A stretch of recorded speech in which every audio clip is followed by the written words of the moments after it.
not fully prepared, but I'll do what I can. Okay. Throughout this week, I was thinking about how I should write this testimony.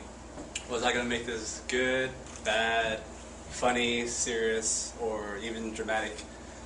But I figured that this was my story, and I wanted to tell it the way it is. So this is my unfinished story of my life. Everyone's doing college thing, but I kind of felt like I needed to do from the start because I came to this church kind of late and stuff. So, alright, I was born on February 23rd, 1987. It's gonna be short.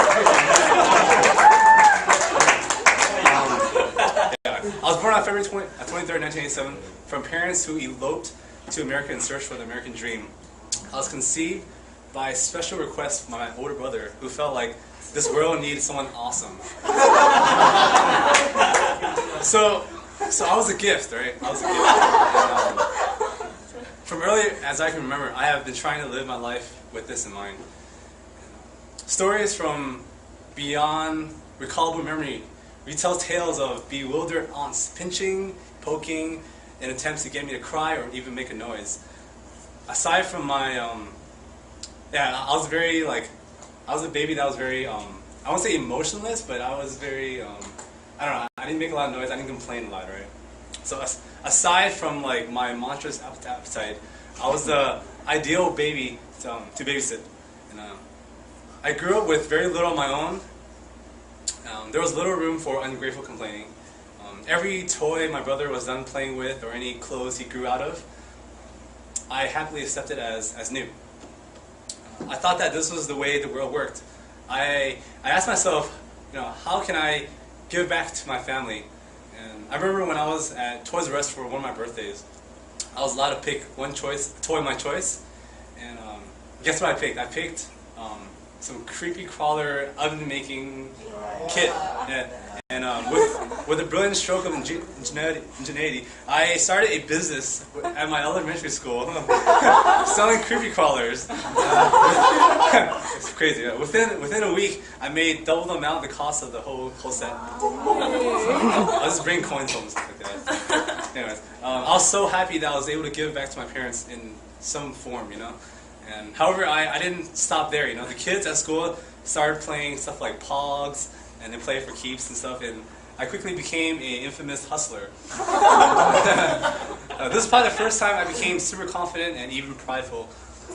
As I entered middle school, I made friends with all the cool kids, and I found myself slowly turning into a bully. And what was worse was I thought it was worth all the kicks and giggles, and everyone loved me for it. I didn't realize at the moment that my life motto was twisted.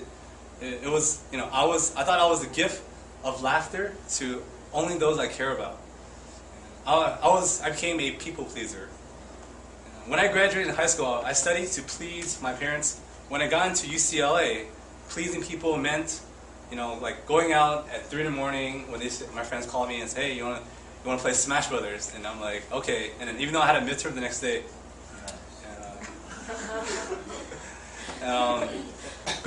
pleasing people also meant, joining like clubs like KCCC, Grace on Campus, AACF, ACA, Muay Thai, hip hop classes, Dragon Ball team, all these other things I didn't mention yet.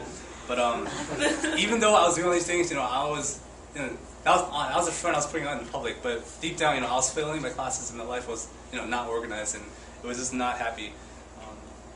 It also meant, I guess, going to clubbing. And drinking alcohol, those kind of things. If you haven't noticed already, pleasing people was not the way to go. And I realized that more than halfway through college, it didn't help me achieve the goals I wanted when I came into college. And to be honest, when I came to college, my goal was to I guess find lifelong friends. And I always grew up with very close friends. And I don't know if you guys met him, but I have a friend named Chris.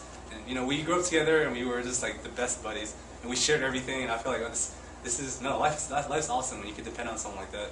So I want to find someone similar in college, because Chris went to another college.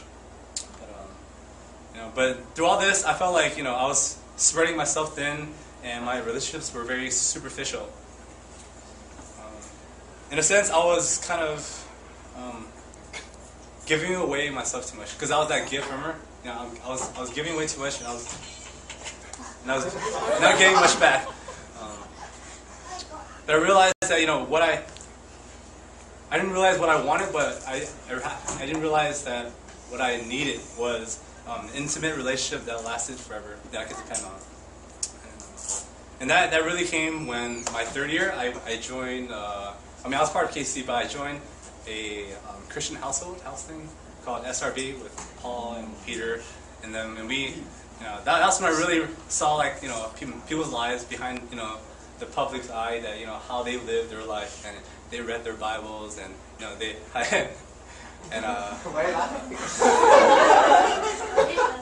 Actually, I messed up. What I really learned from SRB was playing foosball and but really, like, I saw, like, you know, Paul, he was the leader of the house, and, you know, we had our conflicts here and there, but we worked it out, and I really saw how to lead your life and make decisions in life the Christian way, and that really helped me grow a lot.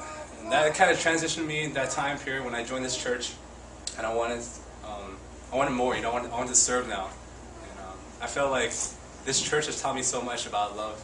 And before, I was very just like, oh, you know, if they approve me, they like me, they think I'm funny, they, you know, they love me. But that never really translates over. Love is, you know, it can be hard sometimes, you know. And that's what I learned from the church. And I'm kind of sad that I'm graduating and I have to probably move back to San Francisco. But I just want to let you guys know that, you know, you guys have been more than just like, you know, people in my life, but you've been my family, you've been, you know, my home, you know, capital H, home, and not 2 homes down, you know, SF and here, and I guess I want to end with, you know, how true, you know, you went to San Francisco and you left, you said, oh man, I left my heart in San Francisco, but the other part of the sentence that I want to finish is that the other part that I left was in Seon. So.